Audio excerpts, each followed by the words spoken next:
Hi అండి, welcome to our channel recipes world. అందరూ బాగున్నారా? ఈరోజు మనం ఎంతో టేస్టీగా సాఫ్ట్గా ఉండే రవ్వ దోశ తయారు చేసుకుందామండి. ఇందుకు కావాల్సింది రవ్వ, పెరుగు, సాల్ట్, కొంచెం వచ్చేసి మైదా పిండి అండి. ఓకే, ఇప్పుడు మనం ఫస్ట్ రవ్వ వేసుకుందాము. ఒక ఫుల్ గ్లాస్ వచ్చేసి రవ్వ వేసుకున్నాను. నెక్స్ట్ వచ్చేసి ఒక ఫుల్ కప్ వచ్చేసి పెరుగు కూడా తీసుకున్నానండి. అది కొంచెం పులిసిన పెరుగైనా పర్లేదు, అంటే నిన్నటి పెరుగైనా పర్లేదు, ఇవాళది ఏం అవసరం లేదు. కొంచెం పుల్లటి పెరుగైనా కూడా బాగుంటుంది.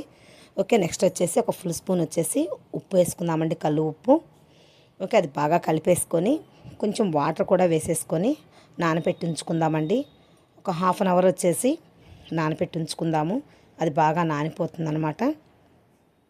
చూసారా, నీళ్ళు మనం ఎక్కువ పోసినట్టు అనిపిస్తుంది కదా, కానీ కొద్దిసేపటికి ఆ రవ్వ మొత్తం వాటర్ని అబ్జర్వ్ చేసేసుకుంటుంది. మనకి ఎంతైతే మిక్సీలో వేయడానికి వీలుగా ఉంటుందో అంతవరకే ఉంటుందన్నమాట. మనం తర్వాత పిండి వేసుకున్న తర్వాత మనం మళ్ళీ వాటర్ కలుపుకోవచ్చు. ఇప్పుడు ఒక హాఫ్ అన్ అవర్ అయిపోయిందండి. ఇప్పుడు మిక్సీ జార్ తీసుకొని అందులో మనం ముందుగా నానబెట్టి ఉంచుకున్న రవ్వ వేసుకుందాము. చూసారా, ఇందాక చాలా నీళ్లు ఉన్నట్టున్నాయి కదండి. ఇప్పుడు చూడండి, మనం మిక్సీలో ఎలాగైతే వేస్తామో అంత చిక్కగా వచ్చేసిందనమాట. ఇప్పుడైతే వాటర్ ఏం అవసరం లేదని డైరెక్ట్గా వేసేసేయటమే. నెక్స్ట్ తర్వాత మనం వేసుకుందాం అనమాట వాటర్. ఓకే, అది మిక్సీకి పట్టాలనుకుని మెత్తగా కొంచెం బాగా మెత్తగా వచ్చేట్టుగా రుబ్బుకోవాలంటే మిక్సీలో. ఓకే అండి, ఒక 5 మినిట్స్లో మెదిగిపోతుంది రవ్వ కాబట్టి ఎక్కువ టైం కూడా తీసుకోదు. ఓకే, మనకు బాగా మెదిగిపోయిందండి. ఇప్పుడు వచ్చి పెద్ద స్పూన్ తోటి ఒక 2 స్పూన్స్ వచ్చేసి పెద్ద గరిటెండి అది, దాంతో వచ్చేసి ఒక 2 గరిటెలు వచ్చేసి మైదా తీసుకున్నాను. డైలీ అయితే వాడం కాబట్టి ఎప్పుడన్నా ఒకసారి కాబట్టి మైదా యూజ్ చేసుకోవచ్చండి. డైలీ అంటే తినకూడదు. ఓకే, ఇది అనుకోని అతిథులు వచ్చినప్పుడు తొందరగా చేసుకోవాలంటే ఇది చాలా తొందరగా అయిపోతుంది అనమాట. దోశ కూడా చాలా టేస్ట్గా వస్తుంది. ఓకే, మనం పిండి వేసుకున్న తర్వాత ఒక ఫుల్ స్పూన్ వచ్చేసి సోడా ఉప్పు వేసుకున్నానండి. సోడా ఉప్పు కూడా డైలీ వాడకూడదు, ఎప్పుడన్నా అంటే పర్లేదు. ఓకే, ఇప్పుడు బాగా కలుపుకోవాలండి. మనం ఎంత బాగా కలిపామంటే అంత సాఫ్ట్గా వస్తుందన్నమాట దోశ. ఓకే, అది కూడా వేసేసి కొద్దిగా 10 నిమిషాలు వచ్చేసి మూత పెట్టి పక్కన పెట్టేసుకుందాము.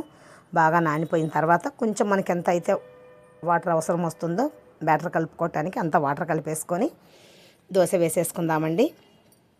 చూసారా, దోశ ఎంత బాగా వచ్చిందో, హోల్స్ పడుతూ బాగుంది కదా. సాఫ్ట్ దోశ అనమాట, అది చాలా మెత్తగా బాగుంటుందన్నమాట. మనం దోశ వేసుకొని కొంచెం ఆయిల్ వేసేసుకొని మళ్ళీ సెకండ్ టైప్ కూడా టర్న్ చేసేసుకోవచ్చండి. ఇది వచ్చేసి టమాటో పచ్చడికి, అల్లం పచ్చడికి, పల్లీ చట్నీకైనా దేనికైనా బాగుంటుందండి. చాలా బాగుంది. ఒక్కసారి మీరు కూడా ట్రై చేసి చూడండి. స్పీడ్గా మనం చేసుకోవాలి, ఒక హాఫ్ అన్ అవర్లో మనకు అయిపోవాలి దోశ అనుకున్నప్పుడు దీనికి ఎక్కువ టైం తీసుకోదు కాబట్టి చేసేసుకోవచ్చు. ఓకే అండి, మేమైతే పండుమిర్చి పచ్చడి వేసుకున్నామండి. చాలా టేస్ట్గా ఉంది. మీరు అల్లం పచ్చడి, పల్లీ చట్నీ ఏదైనా వేసుకోవచ్చు. ఓకే అండి, రవ్వ దోశ ఎంతో టేస్ట్గా వచ్చేసింది.